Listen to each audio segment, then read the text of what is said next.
Important point about Islam that you want the non-Muslims to know? I think the most important thing about Islam that non-Muslims should know is that Islam is not a religion. It's life itself. If you understand that Islam is a way of life, not a way of life, sorry, maybe we have to be careful, is the way of life, is the solution to all your problems, is the answer to all those existential questions that you have. Everyone has it. Don't give me that you don't have it. When you lay down in bed at 11 o'clock at night or 2 a.m. you have insomnia and you're thinking about all these issues, Islam will solve them. Every problem in this world, from racism to corruption to promiscuity, everything Islam can solve. I'm not even a Muslim yet. I just did my first salah from all of your help, and I literally started crying at the end. That I basically, when I did that video, became Muslim, and I'm not gonna cry. I'm gonna cry. And I'm serious about becoming Muslim. I'm very serious.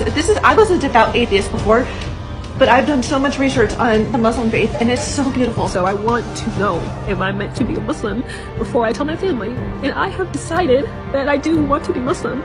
Do you guys notice anything different about me today? Hold it. Anything? Guys. I'm a Muslim today!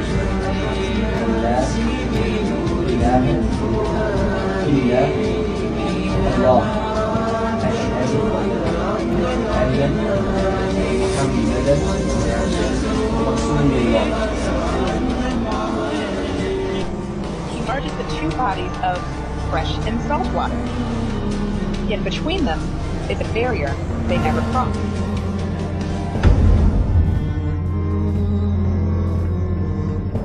That's true, but when was this? I thought this was 1400 years ago. Wait, how was that in there? I haven't done my shahada yet, but every single time that I have to give you guys a new Gaza update, I get closer and closer to Islam. I don't have any. Peace to you. I hope this finds you well. I actually wasn't planning on making a video right now, and I've been reading, and I was reading in chapter 40. The Forgiver is what it's called. Gosh, I'm sorry, but I have to share this now.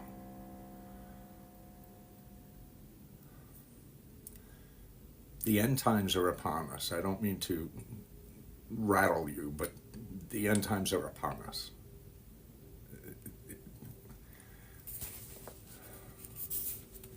And there is something that needs to be said, because we can save a lot of people from suffering. I know this sounds crazy, and as I said, I'm half asleep, but this, as I was reading verse 40, chapter 40, the Forgiver, I was inspired by the fact of the nearness of Judgment Day. I mean, we've been told it's coming, but there's a nearness to it. And something needs to happen.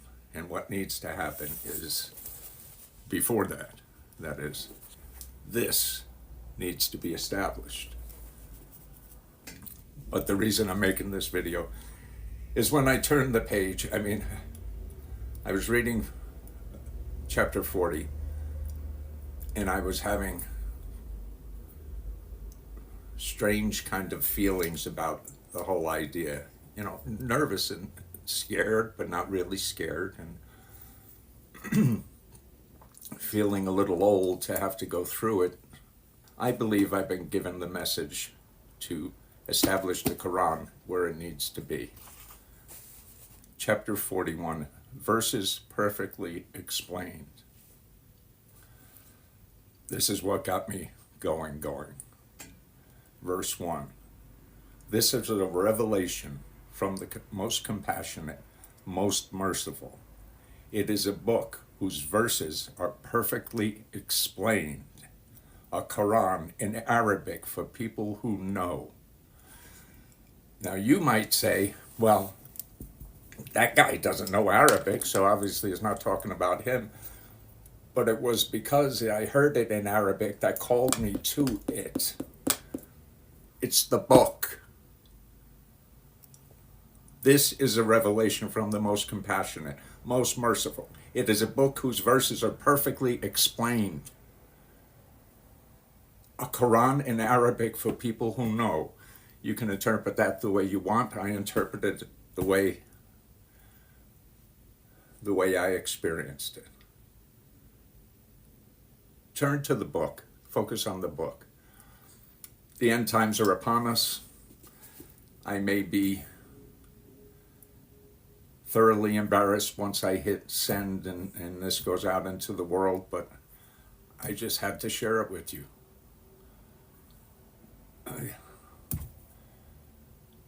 I wish you peace.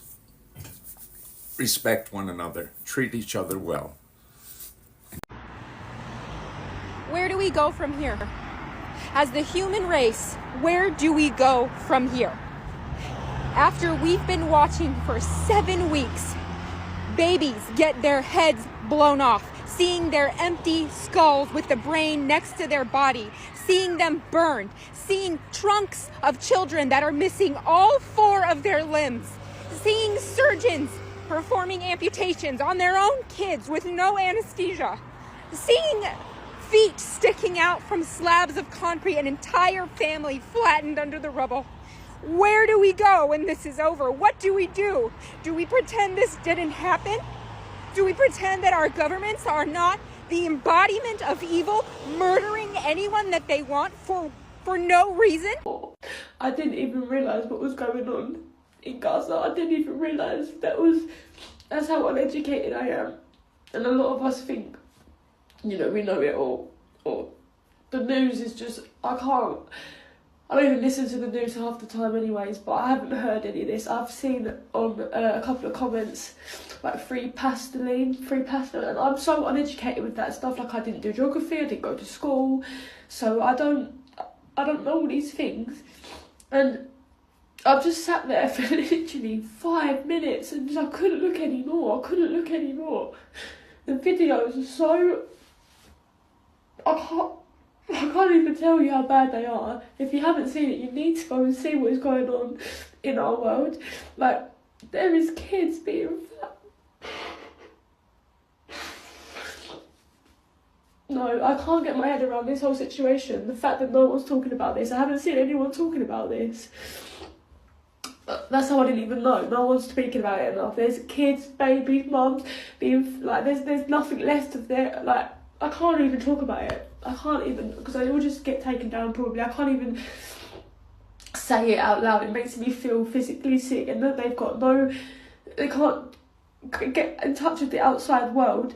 They've got nothing. There's no medical supplies.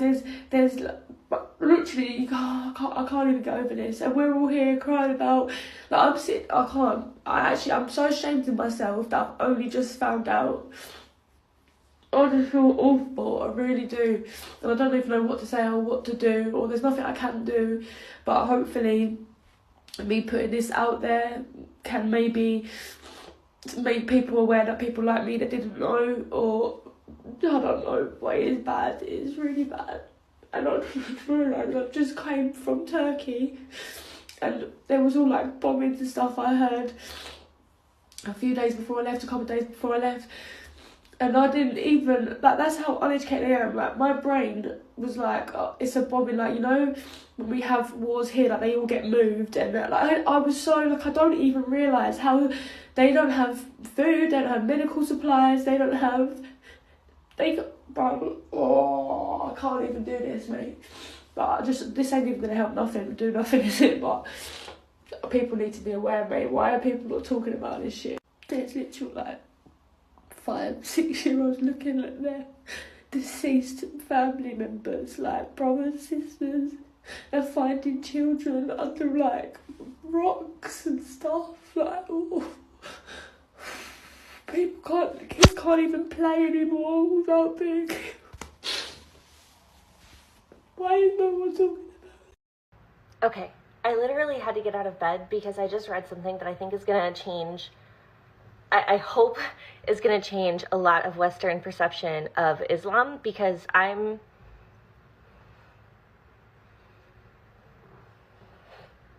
hold on.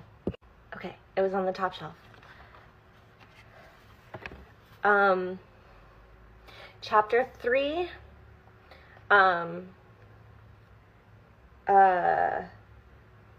52 through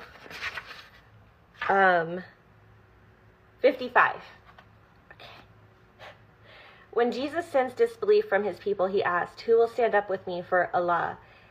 The disciples replied, "We will stand up for Allah. We believe in Allah, so bear witness that we have submitted."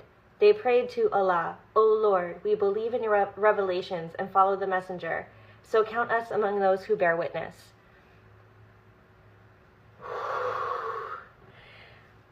And the disbelievers made a plan against Jesus. But Allah also planned, and Allah is the best of planners.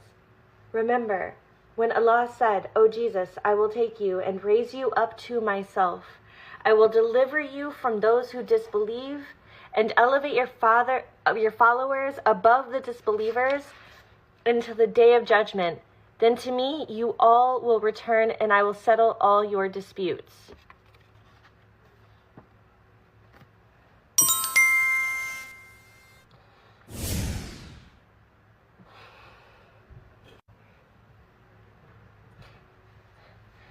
Islam believes in the second coming of Christ.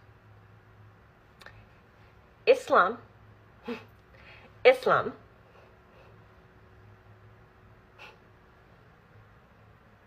believes in the second coming of Christ. That's like,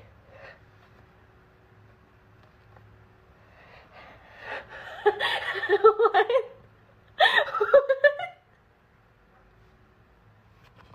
And just in case anyone's concerned that I'm misinterpreting it, according to Dr. Khattab's footnote, I'm not going to say the word because I am not good at other languages, but Mutawafifika means literally, "I will make you reach the end of your worldly term." The popular Muslim belief is that a conspiracy was made to kill Jesus.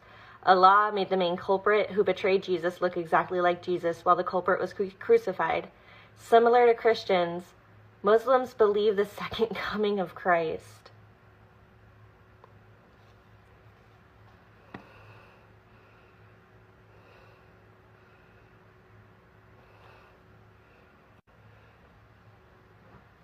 I don't know how to react. I don't know how to react to this information. What?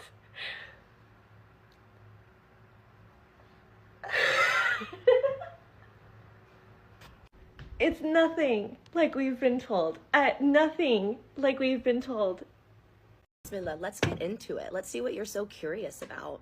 193. You men are not allowed to take back anything you gave to your wives unless both sides fear breaking the rules by Allah. All right, so 191 through 193. So I guess you're curious about probably 191, right? That's what most people try to tell us women, that if we come to Islam, we're going to be oppressed, right? That's what you're getting at? Bless your heart. Let's talk about it. Here's the tafsir. For verse 190. Remember that women have rights just as men do in all fairness, though men have been given an edge over them. Tafsir. The edge that this verse refers to is the fact that men are obligated to care for women and thus have more responsibility. This translates into a few seemingly inequitable things at first, such as men who receive twice inheritance of a woman. However, the seeming advantage actually rebounds back upon them, for men are responsible to spend of their money on their family, while women are not obligated to do so. Further, men must pay a dowry to their brides and also support their elderly parents and all other disadvantaged relatives. When Allah specifies that men have obligations, responsibilities, edges over women, it's not referencing our rights to humanity, to fairness, to life, to meaning that we are equal in all aspects of equality. It's talking about equity. In Islam, my husband would receive significant more inheritance than, let's say, if he had a sister. Why? because my husband is responsible to take the money that he receives and give it to his family and make sure that he is providing for his family. He is obligated to Allah for that. Whatever money that the woman receives, that is her money. She does with it what she wants. She does not have to do anything for a man or anyone else. So yeah, men have been given an edge. That edge is responsibility. It's additional obligations. It's to be uplifting and upholding women. That's what that edge is. So no, you cannot twist my religion. You cannot twist the words of Al-Quran to make me fear my religion or feel less about who I am within my religion.